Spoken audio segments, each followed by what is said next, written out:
IFM News. IFM News. IFM News. Lokal.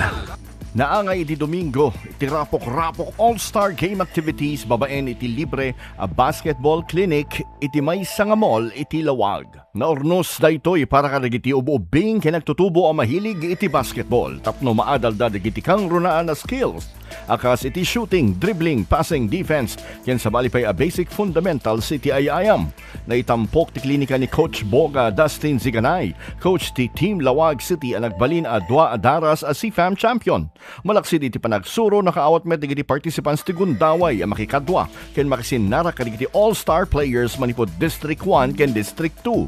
Nagbalay gimeta lang paragsak kadigiti players ken nagbuybuya ni Stephen Curry, ti lookalike ni Stephen Curry. Tiyo mo na nga 88 nga ubing ang nagpalista ket nakaawat iti libre nga SM Active Hub Summer Play Jersey.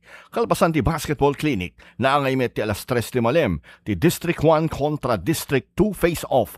Aning parang iti press conference, meet and greet, photo opportunities, fan interaction ken pannakasarita kadigiti All-Stars. Daytoy nga aktibidad ket paset ti build up para ti District 1 ken District 2 All-Star Games inton Hunyo 12 ija Ilocos Norte Centennial Arena. Apagrugyan digiti under 19 teams sakbay sumaruno digiti senior teams iti main event.